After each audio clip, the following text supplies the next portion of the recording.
Another day in draft world, and it is crazy as ever. I'm going to continue to comb through the latest news and all the market movement with Connor Allen and Scott Smith. We have a guest for you today as well. We're going to touch on all the wild stuff going on as we approach draft day. Let's get it going.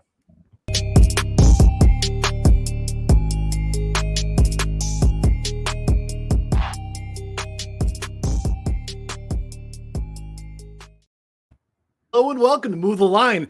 And the chat is right. Always take the over on the start time for us here. I'm Ryan Noonan, joined as always to talk the draft, Connor Allen and Scott Smith. And we have a guest for you today. It's actually one of the best mock drafters in the space, 3 years running.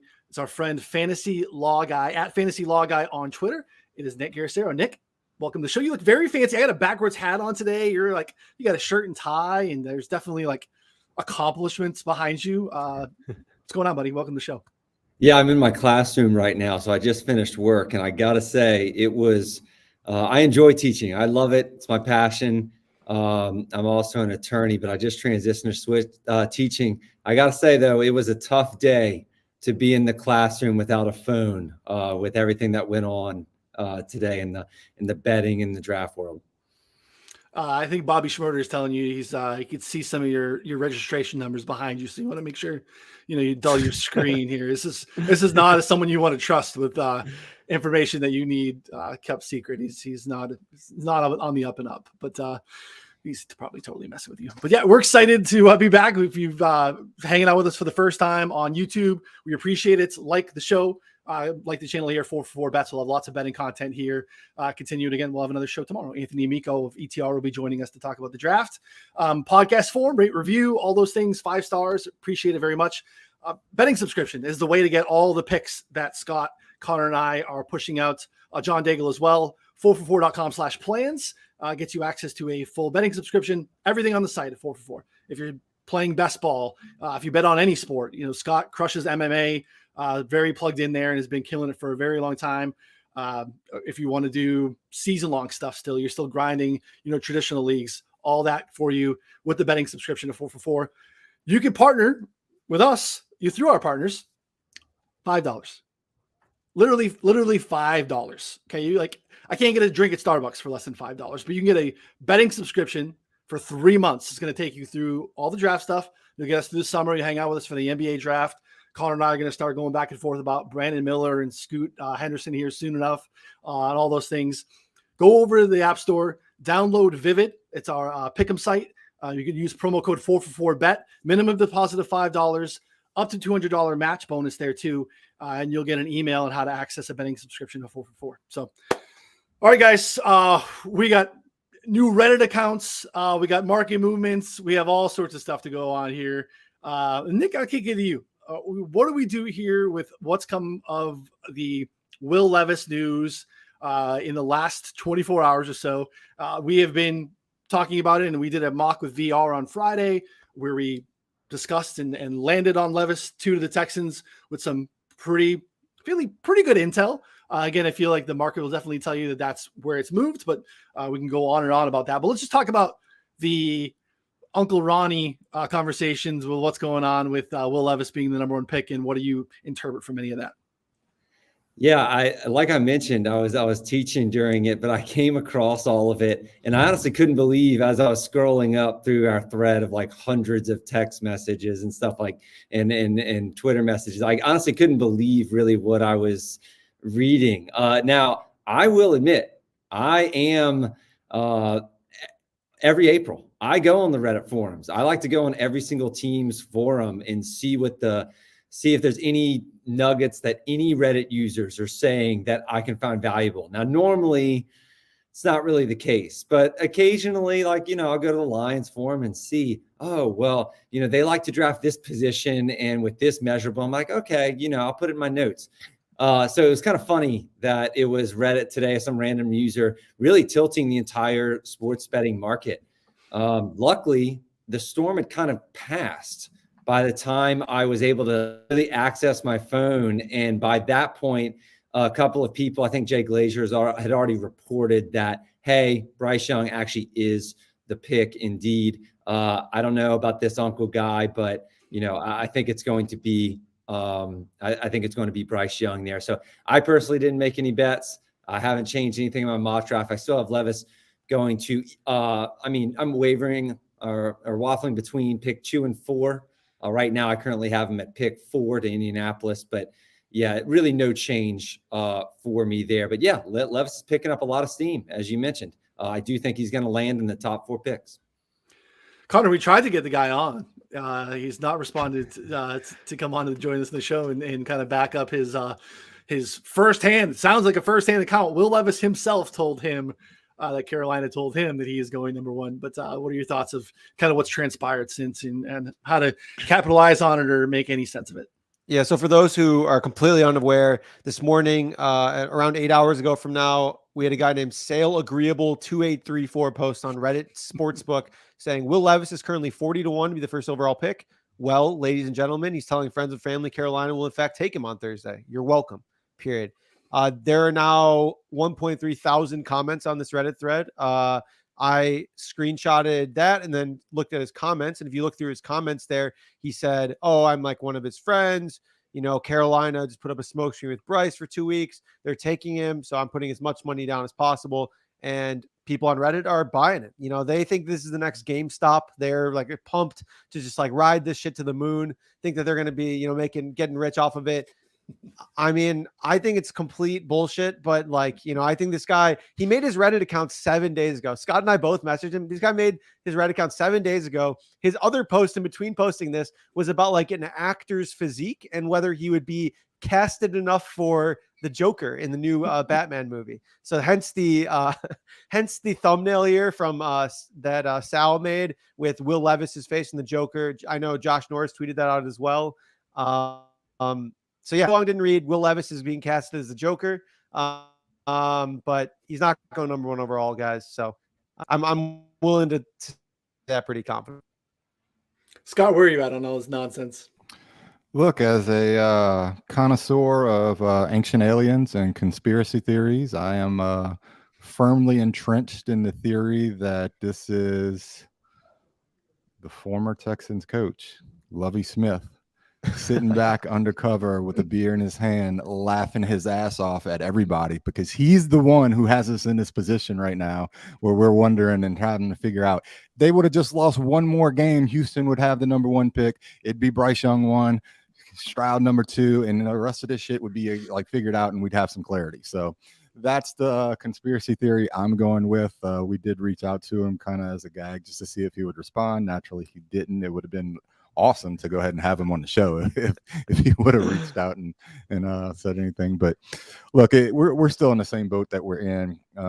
Essentially, there's 4 players that you're looking at there at 2, and it's Stroud, it's Levis. Levis has been getting more, you know, on the quarterback side, you know, and we talked about it from a defensive standpoint. It's Will Anderson and Tyree Wilson.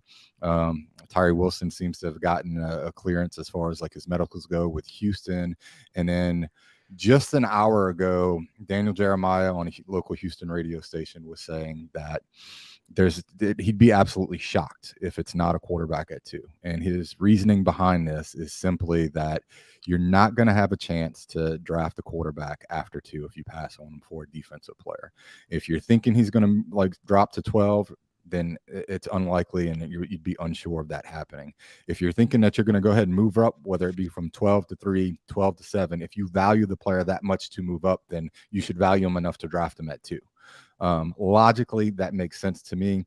I still tend to think that Stroud's a little bit better or higher up on my evaluations than what I have as Will Levis being. But, you know, we've kind of had sources reach out and tell us that Levis is entrenched as the number 2 quarterback on Houston's board. So, like, if you're going to go in one of these 2 camps, you're going to have to make a decision. I think it's either going to be Levis or, you know, you're split between Tyree Wilson and Will Anderson. And right now it seems like it's going to be Tyree Wilson over Anderson. Yeah, Connor, what do you make of that? Do you make of anything in terms of what we saw from, and Eric asked in the chat here too, from Frank Wright's press conference today, feeling pretty good about the Bryce Young stuff. But, you know, I think that the Daniel Jeremiah stuff, and we're reading some of the tea leaves as we talked before we went live around what we're anticipating Daniel Jeremiah's mock looks like tomorrow morning. Since he stated today, it's already in. So again, like that could be a little stale, but that sounds like based off of that interview in the Houston radio, that sounds like he's probably going to have a quarterback there. Yeah, and I wouldn't be surprised to see him have CJ Stroud there, to be honest. Because if he's so entrenched that it's going to be a quarterback, I mean, he has CJ Stroud higher. He thinks he's a better quarterback. He's gone on record saying that, unless he gets some intel here. And we've already talked about it before the show that, I mean, Jeremiah's missed on Houston's pick. I mean, he missed both times last year. I don't think that he's especially plugged in there outside of being especially plugged in for the rest of the league. In terms of two, I think that right now we're looking at two things I feel really good about. That's Nick Caserio is on the hot seat, and that the owner did step in and hire D'Amico Ryans. And then on the other hand, we have that Will Levis is their number 2 quarterback on the board. So like you factor those two things in. Does that mean that the owner steps in and tells them you have to draft a quarterback? Does that mean that Nick Caserio feels like I'm going to lose my job if I don't have a quarterback? It does, like, there's all these different factors that how we all interpret those, I think can vary. And that's kind of why I think we have varying opinions in the space right now. So yeah, like that's kind of where I'm at. And I think that it's going to be a quarterback, but if we're looking at, all the factors here, like, I mean, Caserio, I think if you gave him a long-term solution, if you gave him like 2 years for sure, he's absolutely taking Tyree Wilson at number 2 or Will Anderson. So I don't know. I'm interested to hear Nick's opinion on this whole thing and how it's kind of shaking out. I think the best argument for I found the most persuasive argument for the Texans passing on a quarterback, being that the Lance Zierlein himself reported that the pick was for sale. And it kind of jives with, I believe, what you were saying earlier, Connor. It might have been Scott, but somebody was saying earlier that, oh, well, if Daniel Jeremiah is saying that the Texans won't get their quarterback at 12, why would you wait to 12? Why wouldn't you feel confident enough to take him at 2? It kind of jives with that because I think that if the quarterback is the most important position of all sports. You don't sit there and tell teams that your pick is for sale if you plan to take a quarterback there. Because if you have a quarterback that you like, you're going to take them. So to me, I think that's probably the most persuasive argument that they will pass on a quarterback. And the second most persuasive argument, in my opinion, is what just happened an hour ago, right around the same time that Daniel Jeremiah stated that he expects the Texans to take a quarterback. Lance Zierlein tweeted, who's probably the most reliable Texans source out there, tweeted that it was kind of like I don't know if the hay was in the barn, but it was kind of like a "I told you so" tweet. That's how I interpret it, that Tyree Wilson is a strong consideration. And me reading the tweet, kind of my assumption was he's going to mock Wilson in his final mock to the Texans at pick 2. So I don't know whether they traded or not. I think that's a factor as well. Like maybe if you're torn in terms of mock strategy, if you're torn between Wilson and Levis, which I kind of am, maybe the tiebreaker is that the Texans could trade the pick and they still want to. And then another team is more inclined to take Levis probably rather as opposed to trading up for Wilson. So I see, to me, it's looking like Will Anderson's probably not going to be the pick, despite the Alabama connections there with Caserio and even D'Amico Ryans. But so to me, I just moved Tyree Wilson there after seeing Lance's tweet. And that was after me having Levis there for the last, I don't know, I want to say 48 hours. So it's very fluid. And the fact that Jeremiah and Zierlein are competing against each other just speaks to the unpredictability here. The board is wide open at pick 2.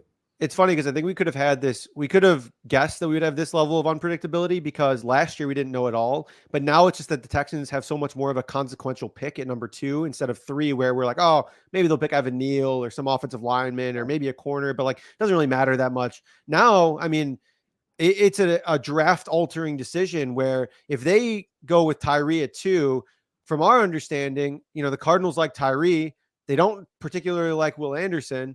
And so do they go with Paris Johnson if they're not able to trade down? Because Schrager said like they're trying to, but they don't really have any offers that they're super excited about. So if they stay put at 3, like what are they doing there? Where on the vice versa, like if the Texans take Levis at 2, I think they'd probably just take Tyree at 3. So it's like completely alters the outlook of the draft there. And this is also worth noting too as well. DJ said last night he'd be floored if it was Levis at 2. He said this on the show. I remember posting the clip. I sent it to you guys as well. He said, yeah, not surprised, but absolutely shocked. So, I mean, the math there just kind of isn't, mathing, because if he's floored that it would be Levis, but he's also floored if they didn't take a QB, he's kind of cornering himself into Stroud, right? Right. This is where having a big board and having take lock in terms of talent evaluation and player evaluation becomes problematic, because the first and only DJ mock we've had all year had Will Levis at 19. So it's indicative of where he thought Will Levis is as a player. So it's really hard for him to have that type of eval as a player. And again, I don't mean this to knock Lance Zierlein or Daniel Jeremiah. They're all super plugged in. They've been doing this for a very long time. They have connections and sources. Totally. And I'm not poking holes in it. But DJ had Ike Ekwonu going to the Texans last year. So not only did they not take him, he didn't have the position right. So it's not like his sources there are like infallible and locked in. Zierlein as well. Like Zierlein nailed it last year. But you look back in previous years, Zierlein has not been like just someone that we have to take it as gospel. For sure, he was first last year in those guys. He deserves credit. He's plugged in. I'm not poking holes in him being sourced. But a lot of things that make that kind of lineup make sense to me. So the one thing that was interesting to me today is that we had heard on Friday in some back channels and some of the sourcing that got us on Levis to begin with it too, is that the Patriots were very, very interested in Will Levis and trading up. They loved him coming in. They brought him in and loved him. The other teams that seem to love Will Levis are the Raiders. There's some New England corollary there. And the Texans, who also obviously Nick Caserio, there's a lot of New England ties there as well. So like that dot connecting is not very hard to understand that all of a sudden, because, and I talked to Scott about this before we got going, like Ben Solak was talking about this the other day too, and I think it makes a lot of sense, is that these quarterbacks were all pretty bunched up a little bit before the combine. And what happened was when we had to trade with Carolina to move up to select one, and we had this like instant like dot connecting of CJ Stroud, everyone's perception of who was next outside of Bryce Young was that it was in Stroud. So then it's really weird for people to be like, well, why would we be talking about Will Levis? It's clearly CJ Stroud. Whereas I don't think that that's how everyone sees it, because of some of the helmet scouting and, he's throwing to the best wide receiver core that he'll ever have in his entire life. There are holes.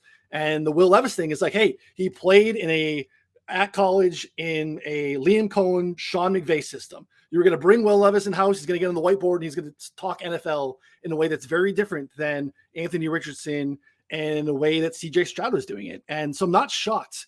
I think it's just the way our minds shifted when the CJ Stroud stuff started to steam up, I think changed everyone's perception of Will Levis. So I feel a little bit more confident than ever that I feel like it's going to be Will Levis. And I know that I'm fine a little bit out on an island. I have some hedges with Tyree Wilson, but man, you can't, when your two division rivals are also in the mix for the same player, the same position, kicking the can down the road to 12 or to another year seems like a really bad way to manage a team, even though you have a new coach with a long leash and all these different things. I just feel like you have to adjust the position. It's a tough sell to go in last year with Davis Mills. To run it back with Davis Mills and Case Keenum and Jeff Driscoll in the red zone again seems like a really bad way to build a roster. And we have really smart teams talking about every year you should be taking shots. Every other year, take a shot at the quarterback position, because that's we know the code. Having a serviceable quarterback on a rookie deal is how you can really propel yourself from last to first in a quick way. So I think it's Will Levis. I think he's clearly their quarterback too. And we'll see what happens with DJ and Lance, and those mocks should be respected. But I don't know. I feel pretty good about it. And I think that the Mac trade makes a ton of sense. I don't love it as a Patriots fan. I think Mac is getting hosed and should have a chance to be able to go out and show what he did as a rookie. But yeah, that's kind of where I'm at with it. I feel like it's Lance, and I'll end up mocking Lance.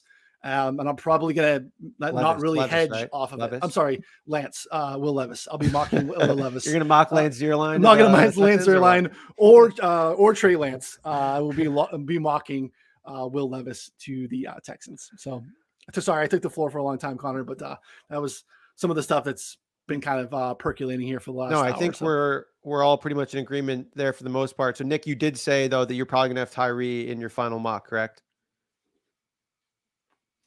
Oh, I think you're on mute. Apologize, guys. I did not say that. I currently have him right now, is what I said. But I'm still, Levis is definitely in consideration. I did mention that those are the two players that it's really coming down to, in my opinion. But I did make the switch today to Wilson. But I think that there are great arguments to be made.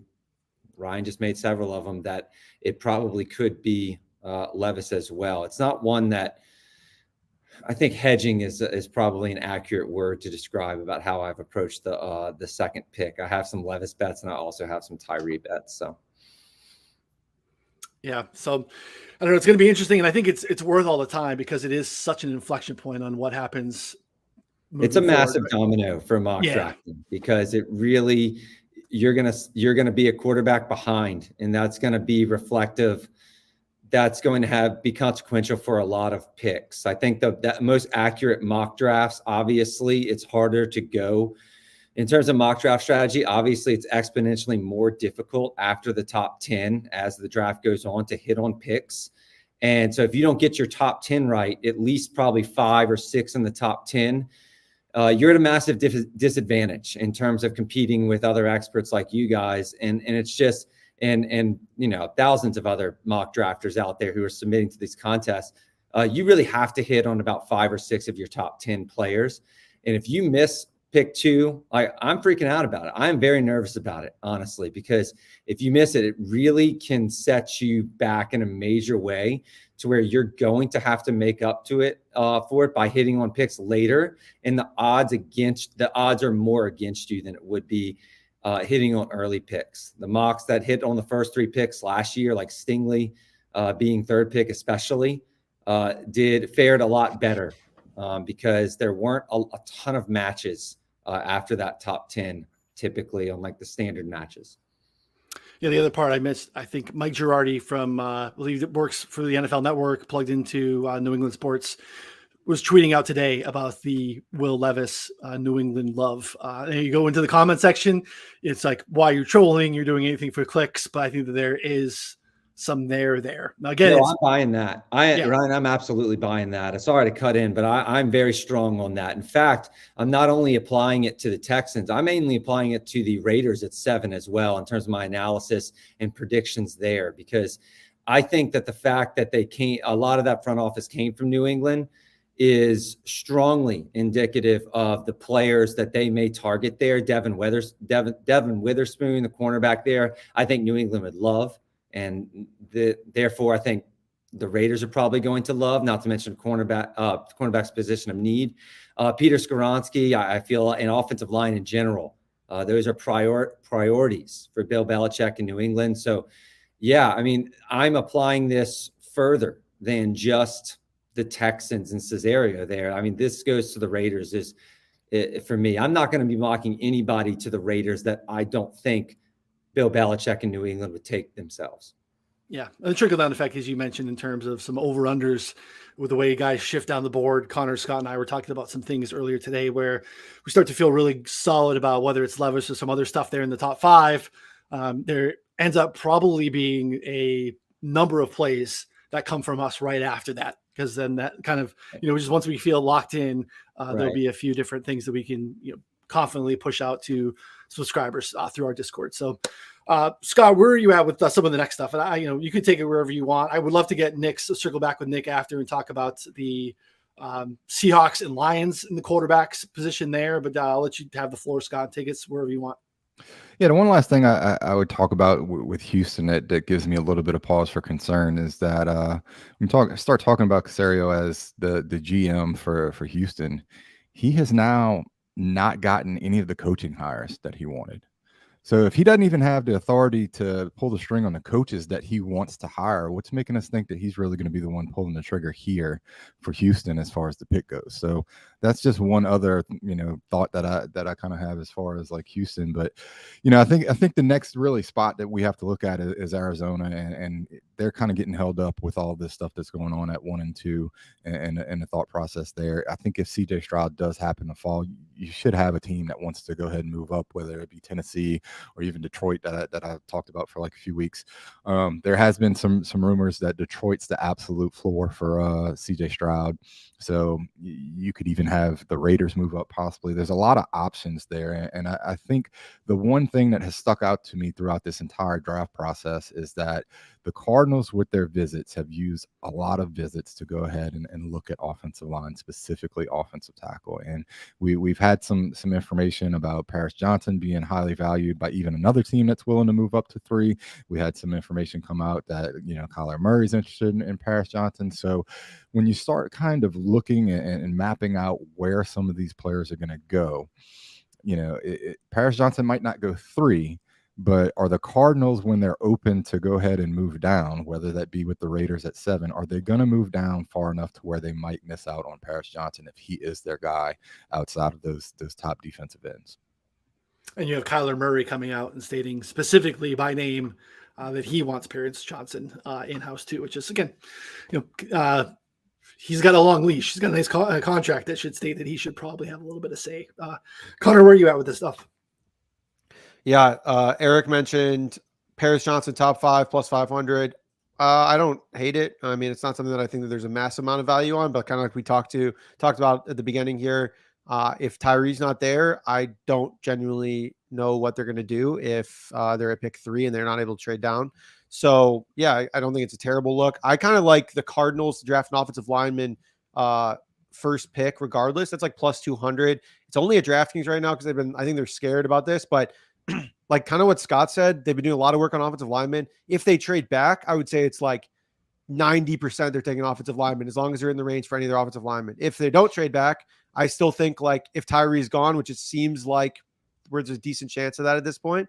I know where you guys are on the outside looking in for that, but still like there's still a chance to take Paris Johnson there. So I think there's like multiple outs for that kind of bet. And I'm still confident they're able to get something done. They probably just take, half of the normal amount of value, because when it comes down to it, like when they're going to look at this draft in hindsight, would they rather have, pick 11 and maybe an extra second or something like that, or just pick 3? Like if they have these guys all kind of grouped together and they don't really value Tyree Wilson as like a true difference maker, like maybe they decide that it's worth it still to move down to 11 or 7 or something like that. Now, the question is, why did the Raiders or Titans want to move up? Is that still actually true? And that's something I'm not entirely sure about. So I'm wavering on it a little bit, but I still think that like 2-1 isn't a bad look. If they do trade down at all, I feel pretty good about them going offensive line. Yeah, I'm buying the interest in Paris Johnson as well for Arizona. I think, like Scott mentioned, the visits are pretty indicative of what they might be interested in. They are reminding me last year of when the Texans picked Kenyon Green. A lot of people, not Lance Zierlein, but a lot of people were surprised. I was surprised, especially with where they picked him. But I was looking back at my notes from last year because I like to just see, should I have assumed that this was coming? Maybe not. But there was a stat that really stuck out. I tracked the offensive line starts, and the Texans were last place last year in the amount of possible starts for their starting 5 offensive linemen to start the year. They were 32nd, meaning basically their offensive line was torn up by injuries that year. Well, this year's team that's 32nd is the Arizona Cardinals. So to me, it's just reminding me that sometimes mocking the draft can be a little more simple than a lot of experts like to believe. Like I like to start first thing, like, do they need offense more or do they need defense? Right. And it's not that, okay, I'm going to eliminate all offensive players there, but I like to just see from a threshold perspective, do they need offense more, defense? And then what are the positions they really need the most? The hard part about Arizona is that nobody's really questioning that they need an offensive tackle. They have Beacham there, but he's older and it's more like a 1-year deal. And then And then obviously Humphreys got hurt last year, missed like half the season. So nobody's really, and then Josh Jones, a free agent, 24. Nobody is really questioning that they need offensive tackle.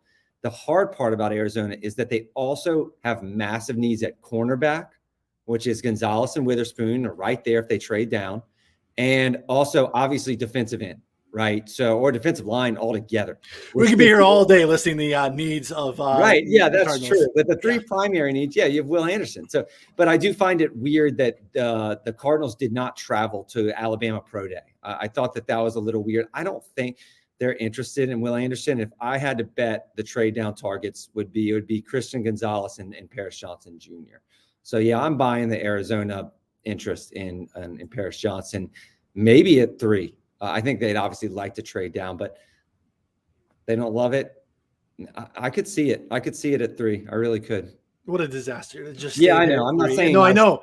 I don't disagree with you. We talked about it a little bit yesterday. Like, and Connor briefly mentioned it there. You take 50 cents on the dollar from whatever the trade charts tell you. You got to get more stuff because you were about to list literally every position on the roster outside of quarterback. And then I think the quarterback is a viable conversation as well. Yeah. But it's a whole nother topic for another show. But yeah, it's a worst case scenario. Yeah, it is for sure.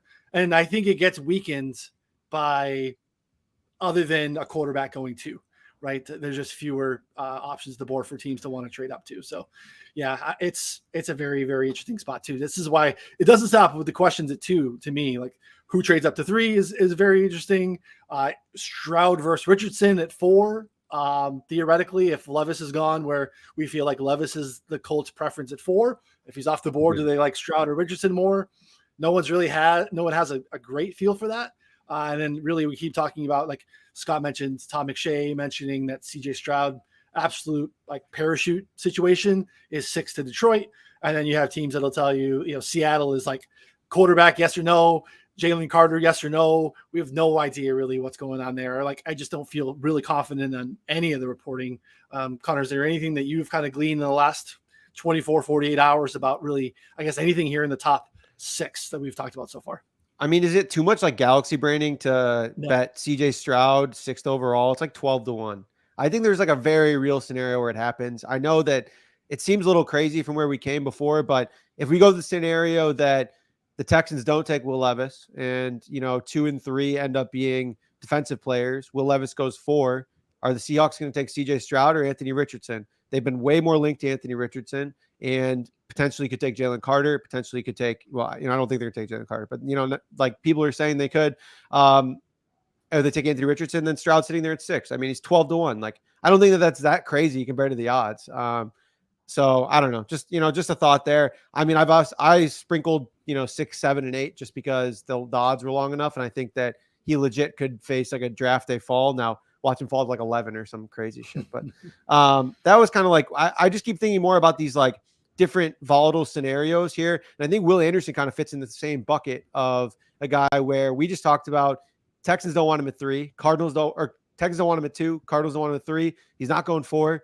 Seahawks would probably love him at 5, but I mean, again, there's another scenario where maybe they prefer a quarterback in Anthony Richardson, or maybe they're higher on Tyree Wilson and Tyree somehow falls to 5 instead. And, the top 4 end up being quarterbacks. And then you're looking at Will Anderson 6. I mean, there's some crazy scenarios, and he's like 8-1, to be 6th overall pick. I think that those 2 guys specifically are really volatile. And one last one that I found interesting, I kind of like Anthony Richardson to be a top 5 pick or under 5.5 plus money. It can be. I think there's a chance that he goes 4 if Will Levis goes 2. And I think there's a chance the Seahawks just straight up like him over any of the other defensive players, maybe even over Will Anderson or anyone else at 5. So I feel like you have 2 reasonable outs there. If we get more confirmation on Levis 2, I would be really interested in under 5.5. Yeah, I think it's a great look anyway. I have interest in, I think we've played a little bit of under 4.5 too.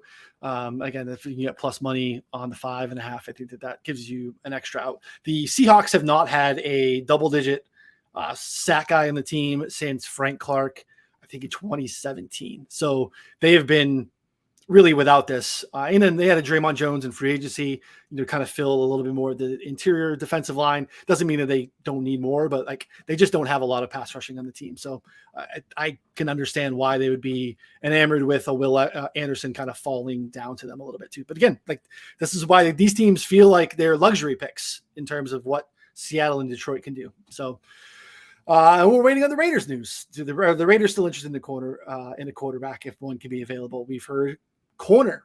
And as we mentioned, like really outside of like Nate Hobbs, they don't really have anything on the roster at corner, but like we could do what Nick was going to do with Arizona with the Raiders as well. They really have a plethora of needs.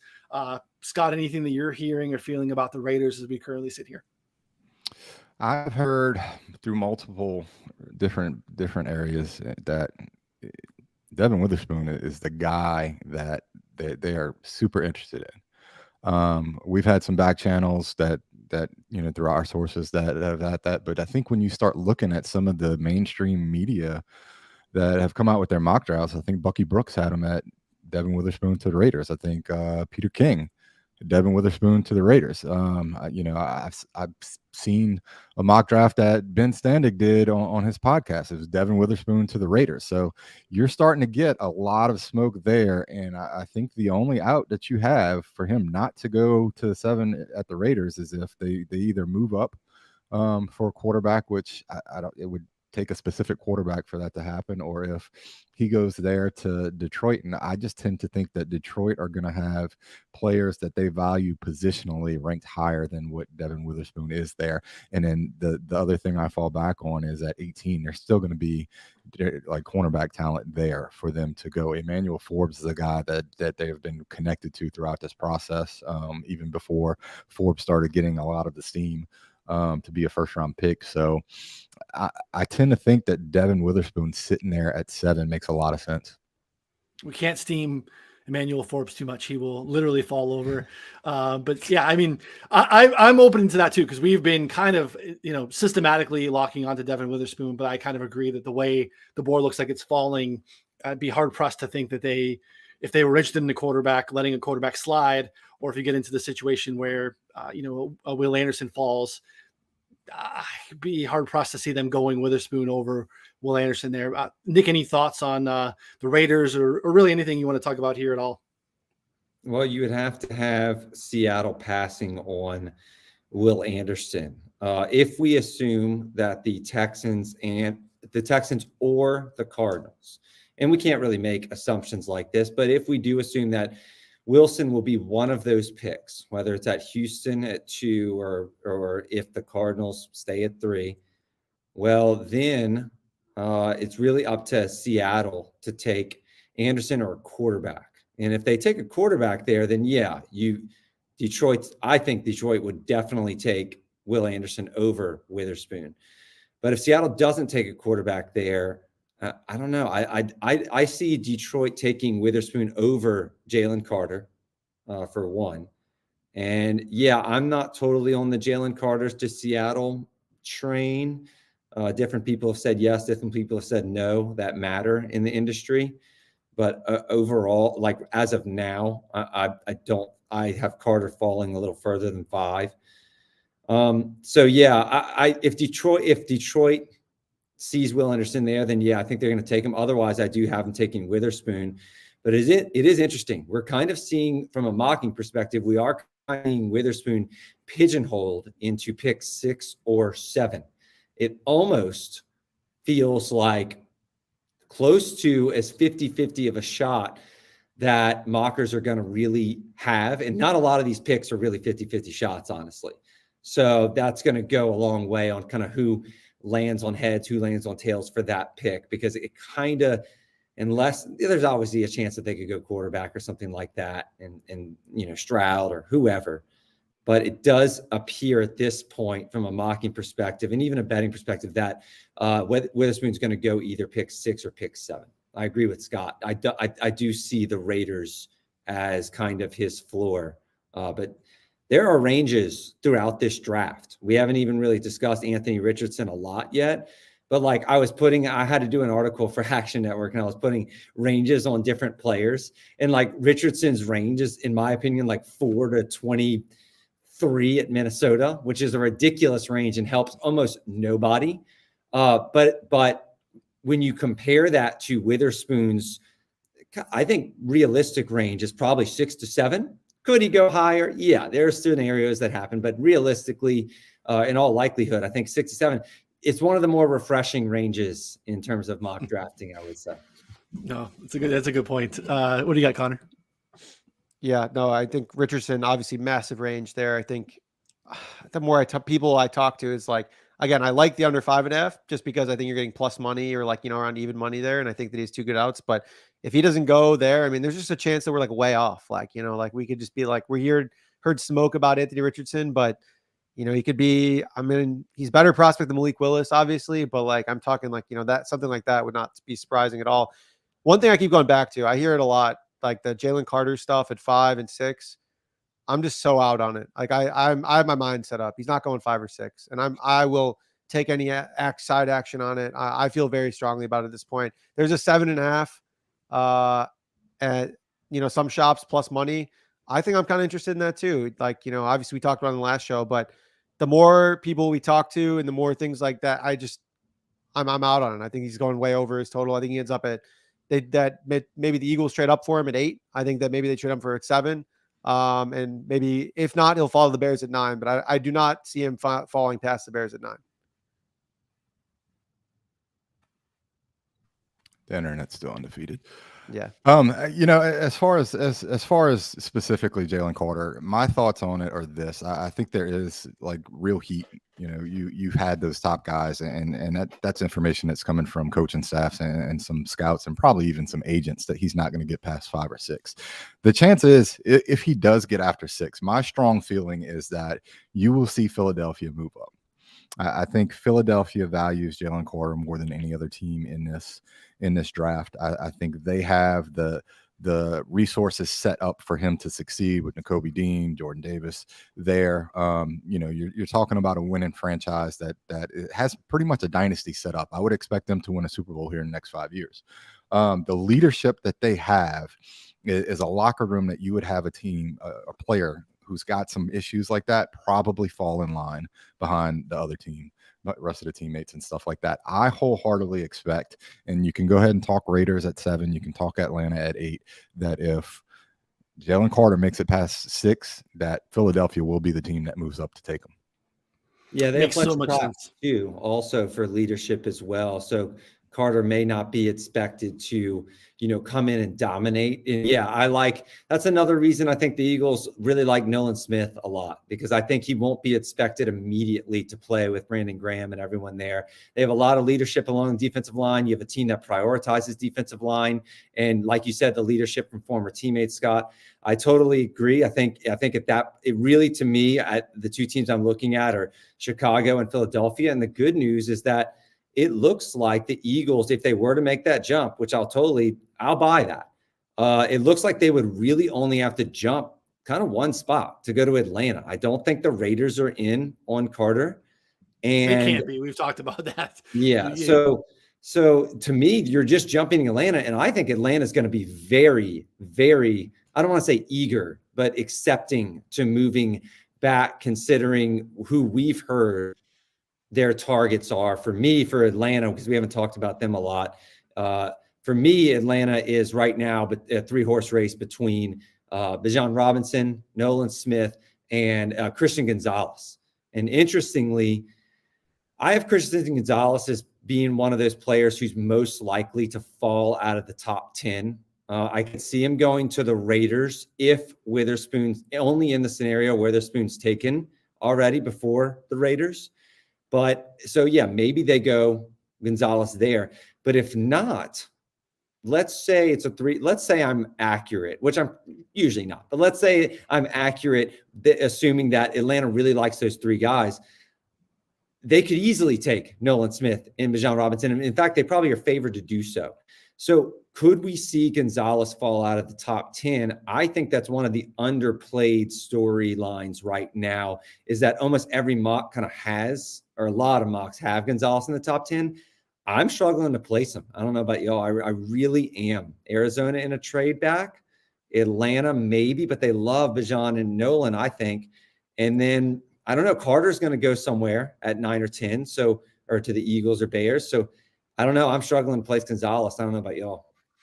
Scott and I were talking about this a little bit earlier too, and Scott had mentioned that he felt like the floor was 11 for Gonzalez, but assuming that that's a trade down partner, where maybe that's Arizona and Tennessee. Because really, when you look at Tennessee, we could do the exercise with the Titans. Really, the only thing that they have redeeming on their roster is they actually have a pretty decent, fairly young cornerback room.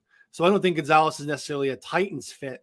Maybe he's a fit to whoever the trade down partner is. Because the way I have it right now is, and I'm far out, right? We have 36 hours. I'm not locking into anything yet. Yeah. I have him down to 14 to New England because you kind of run into a dead zone, right? The Patriots would take him. But as far as like Green Bay, Houston, just mentioned Tennessee, like I don't feel like those are spots for them. So yeah, Gonzalez is definitely a viable outside the top 10 play. As I mentioned earlier, that's one of those spots where if we get some of that Witherspoon news, the over under and how some of the things can be impacted. Gonzalez is out there right now at 8.5. I mean, 7 is very, very live and something I wouldn't want to be on the wrong side of if Witherspoon's going 6. So we need a little bit more info before pulling the trigger there. But I'm circling back on what Scott was saying. That trade makes so much sense for me for Philly to get ahead of Chicago, knowing that they both want the same guy. Knowing that Jalen Carter is feel very certain that that's the preference of the Bears and the preference of the Eagles, and the Eagles just know that that's just not going to happen if they stay at 10. So they have the ammo to make it work. Probably wouldn't be super expensive, and then theoretically that could check the other box where you don't have to take Bijan at 8, but you can take Bijan at 10. We've heard some reports that teams think Bijan's not falling outside of the top 10. That would still be fairly good for some of our bags as well. So yeah, I think Scott makes a great point there as well. Nick, what other nuggets do you have here before we let you go? Oh man, are we keeping it the top 10 here? No, go anywhere you want. Anywhere I want. Okay, let's give some team. I guess we can talk about the teams in the teens here. The Green Bay, New England, that Jets range. I think Washington's a really interesting team as well. How high do y'all see Deonte Banks going? Because I think he has a range pretty from 16 maybe to Washington all the way to probably maybe Baltimore, Minnesota would probably be the floor there. Where do y'all have Banks? Scott, you've had some stuff there where you've had some teams talking about being higher on Banks than even Joey Porter Jr. Yeah, I had an in-depth conversation with Ben Standard the other day. We sat and talked for a while, and earlier in the process, I thought Washington really had a strong sense that they would not pass on Joey Porter. And after talking to Ben, Ben reiterated that he doesn't necessarily think that Porter would be a scheme fit for what Washington wants to do defensively and how they want to play. I'd also heard through other channels that I think Deonte Banks is higher on that list for Washington than what Joey Porter is, and even Brian Branch. I think Brian Branch would be an excellent fit for a number of teams. It's just the athletic testing that hasn't necessarily worked out with a little bit of a slow 40 time. But I think Banks is definitely in play. I tend to think Washington is going to favor Darnell Wright, but I don't know that Darnell Wright falls that far down to him. So I think Banks or Branch would be in play there for Washington at 16. But when it comes to Banks, I think you're right around that range. I think all the way down to 23 at Minnesota is kind of where I see maybe his floor. Worst case scenario would probably be 25 to the Giants, but I think that's going to be his range, and I think you're going to be surprised where he falls and that he does get picked higher than what Joey Porter does in the end. Scott, do we have anything on? I'm asking you off the cuff, and you probably don't have it open.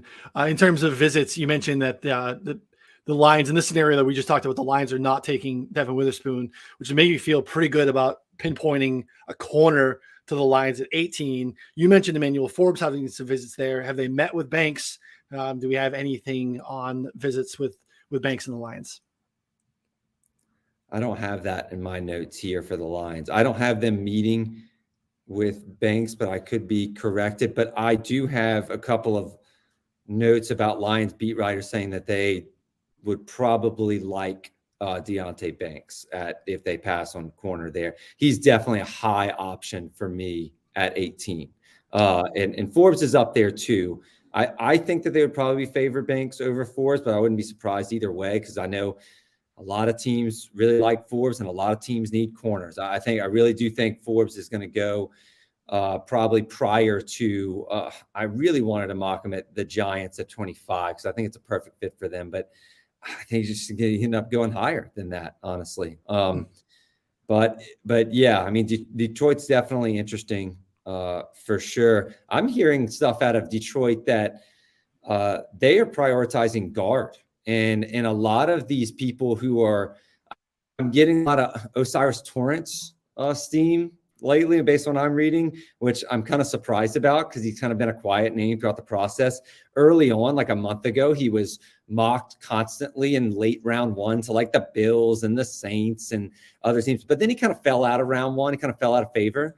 And now I'm seeing more mocks. Peter Schrager put him up there in the teens with one of his podcast mocks, and a couple others I've seen lately. I feel like Torrance is gaining some steam, and the Lions beat writers that I trust have pretty much unanimously said that, and there's only like 2 or 3 of them, but they've pretty much unanimously said that yes, Torrance, yes, Steve, how do you pronounce his name?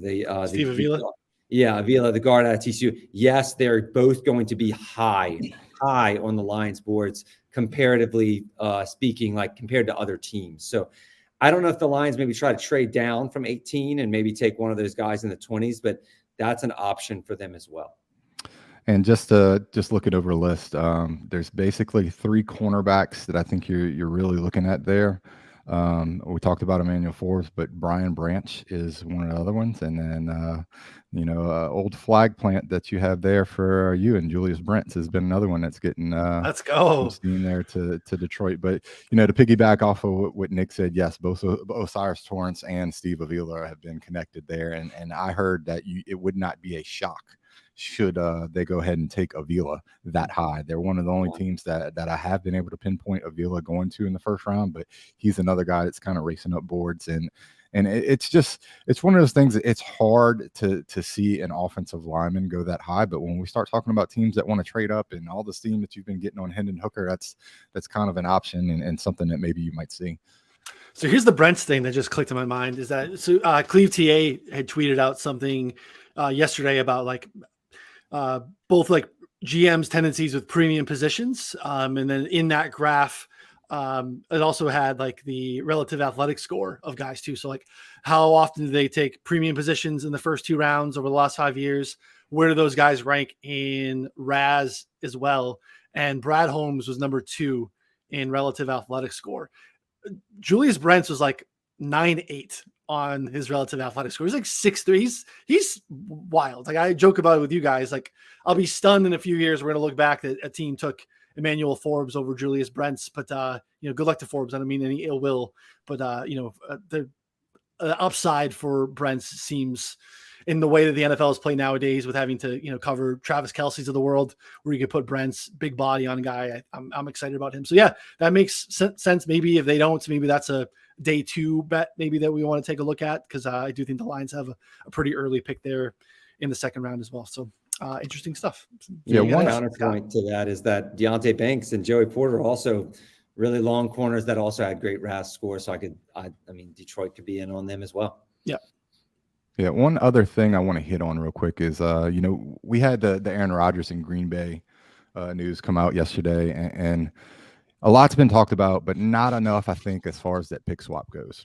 Right. And specifically with Green Bay moving ahead of New England is what I'm looking at the most. And, I am leaning heavily that it's going to be Jackson Smith and Jigba to Green Bay, specifically there at 13. That pick swap, while it doesn't seem like it's that much to move up 2 picks, you have seen a lot of steam with, New England possibly going with wide receiver. It's definitely a need of theirs.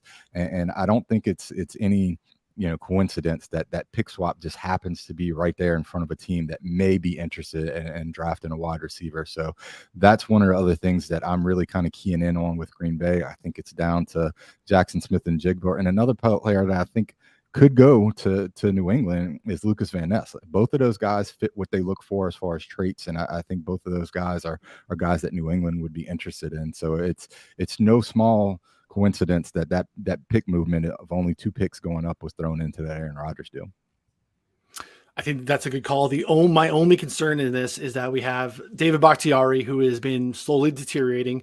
Elgin Jenkins couldn't stay healthy last year. You have the spot where Skoronski maybe doesn't meet some of the measurables. Like if a team is going to be tied up on arm length, I could see it being the Packers. They're definitely a team that is looking at certain things. But again, Skoronski 1 year kicks in the guard, and then you have a long-term option on the outside if you feel good about him. I don't think that that's off the table, but I think you make great points. We talked about it earlier. I think the JSN makes a lot of points, and I don't think that they would make like an FU pick on purpose, but to like make a pick in the Aaron Rodgers trade for receiver, I believe the internet would lose its mind a little bit, and I think it'd be pretty entertaining. So it's been an FU draft process the whole time, so why not make a FU pick? Yeah, I don't hate Ryan, to your point, I think a lot of people are losing sight on the idea that, oh yeah, they did jump New England. And yeah, I agree with Scott. I had, at the time of the trade yesterday, I had Jackson Smith and Jigba going to New England. So that was my first thought. It's like, okay, well now who am I mocking to Green Bay? Well, probably JSN. So it makes perfect sense. But I think a lot of people are losing sight of, they don't just jump New England. They also jump the Jets. And to your point, Ryan, you're saying offensive tackle there. Who was definitely going to take a tackle was the New York Jets. So, yeah, it's possible. They're going to go after a high RAS guy. So it's possible that, Broderick Jones could be high on their board. But, yeah, I think we've pinpointed. I don't think they're taking a tight end. I already thought 15 was too rich for a tight end, but I certainly don't think it's happening at 13. So, yeah, to me, I think we've pinpointed the needs there. I think defensive end to replace Rashawn Gary's torn ACL, not to replace Rashawn Gary, obviously, but to just kind of, help with that situation there, similar to the way the Bills did taking cornerback last year when Trey White was coming off the ACL.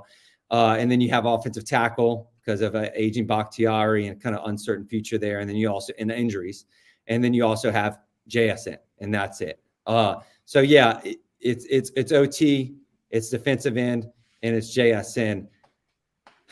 Right now, I do have JSN in my mock, Scott. So that's I'm in agreement with you right now. That's where I have him going. Yeah, I think Scott laid that out pretty well. What other nuggets you got, Nick? Anything else you want to give us? Nuggets. I was reading on Jacksonville a second ago. Not a lot of people talking about Jacksonville. I think that Myles Murphy is a really interesting name because I'm noticing that Murphy is kind of, and Van Ness for that matter, kind of sliding down. I mean, obviously it's a false narrative saying they're sliding down boards because they're not, but sliding down mocks, I guess, mockers boards, if you will. Whereas Van Ness was constantly mocked to Atlanta about a month ago at 8. Now we're seeing more scenarios where, especially if the Texans take a defender at 2 and they don't take Van Ness at 12, yeah, we're seeing a scenario where New England, Green Bay, possibilities for Van Ness.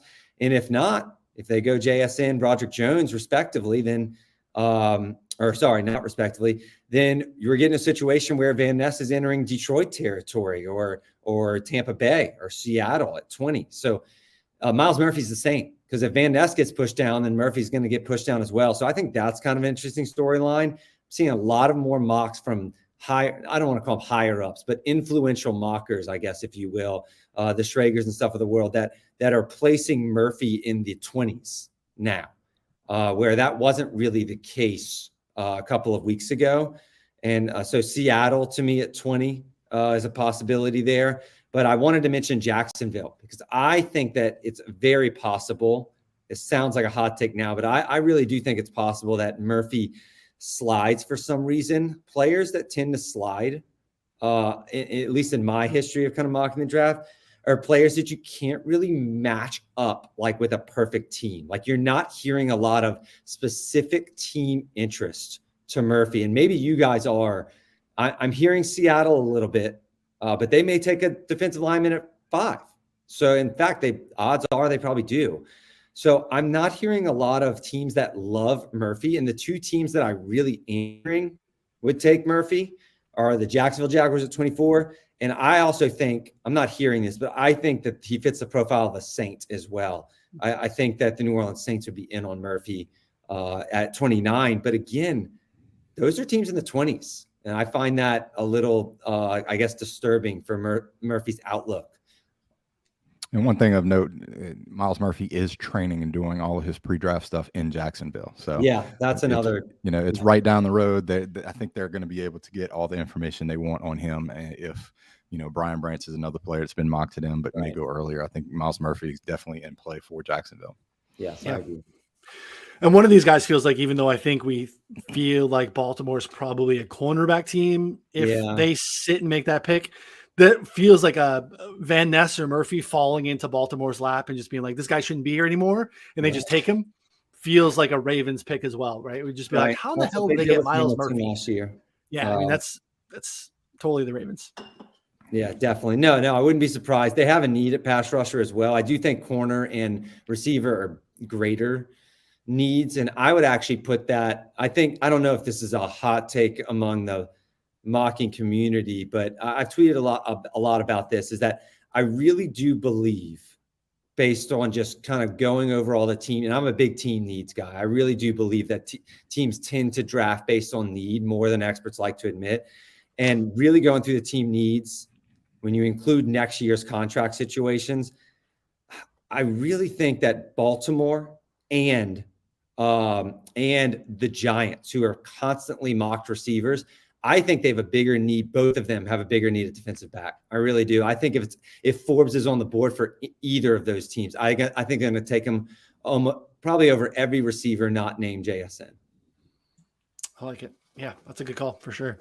I'll probably end up, and I think that's kind of actually I've one of those passes. I have Murphy falling to Baltimore now, but I can see corner for sure. And the Giants, I feel the same. Although you're starting to hear a little bit of interior offensive line, which would be, I don't know. Jordan Renan said something about that they're high on Barisi, which is interesting because I'm not getting a lot. Are y'all getting any Barisi love? I'm not really.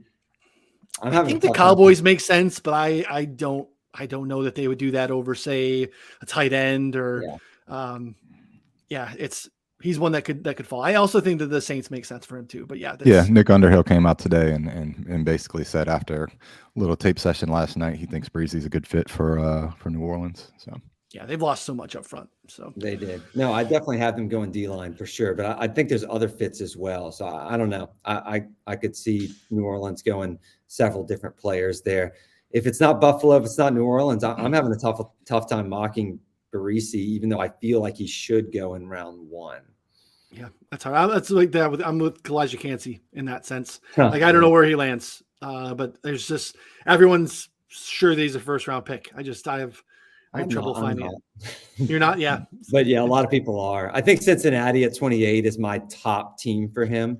But they have tight end concerns. They have corner. Forbes is there.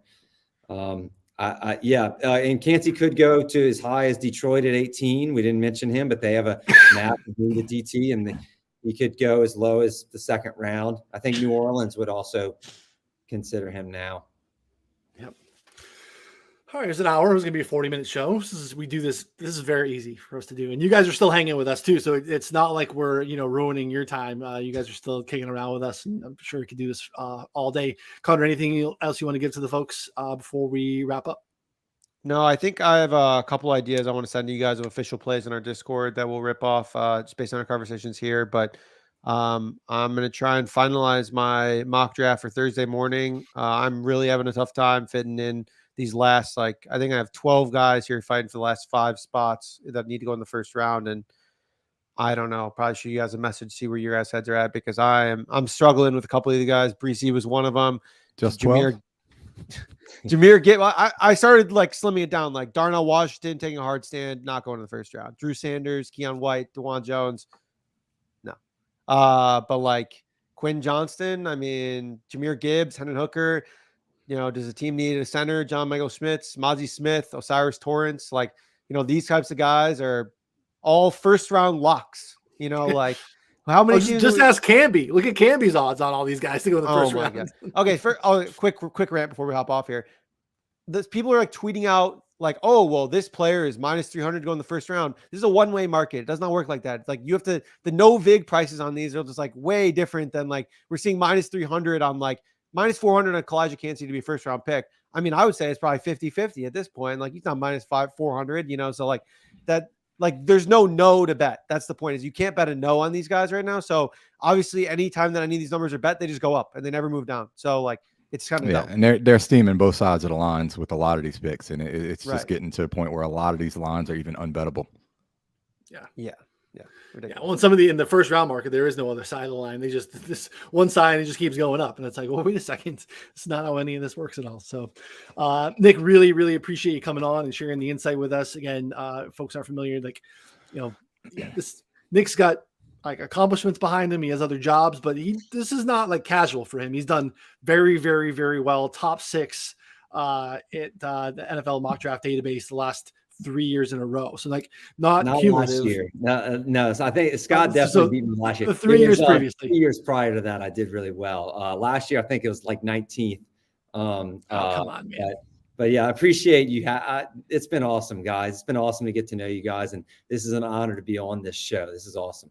Yeah, one thing that I want to hit on right now, look, if you're watching the show, you follow any of the stuff that we do, anything draft-wise, all the big names, Nick is the most criminally underfollowed draft analyst on Twitter. So do yourself a favor. If he's not in your follows, he needs to be on the short list for draft coverage. Go ahead and give him a follow. If he's not at 1,000 by the time the draft hits, then something's wrong with everybody who's watching the show. At Fantasy Law Guy on Twitter, go ahead and remedy that. So again, Connor's talking about us pushing through some picks in the Discord. $5, guys, $5 for 3 months. You should just get the year, because you're going to get all of Scott's MMA stuff. Again, we're still NBA playoffs. We get, deep into the weeds when it comes to the NFL season. Obviously, it's our bread and butter. Again, if you're doing season long, best ball, any of the redraft, high stakes stuff, we do a bunch of that in the FFPC streets and stuff like that as well. Betting subscription gets you access to all of it. We have an insane suite of tools that can help you, teach you to fish. So it's not just showing up and, tailing the bets or, drafting off of our rankings or projections. You can go ahead and make some of those informed decisions by yourself, all in one place, 4for4.com/plans, or go into the App Store, download Vivid. Vivid is a pick 'em app again. You can, parlay. Unfortunately, we don't have draft bets in there. I wish you did, but $5 minimum deposit, promo code 4for4bet, and you get a 3-month betting sub. Get a little taste of all that we're doing. $5, super cheap, guys. So again, appreciate Nick's time. Scott, Connor, and myself will be back tomorrow at I believe 5 o'clock Eastern, 4 Central, with Anthony and Miko, which again, taking another teacher out of his realm of post schoolwork, lesson planning time, grading time, to talk NFL draft props with us as well. Again, looking forward to, well, I don't know. I know all of Amiko's thoughts, but I'm looking forward for you to hear all of Amiko's thoughts and to share those with the world. So good times as always. So for Nick, Connor, and Scott, I'm Ryan. We'll see you all next time. Thanks, everyone.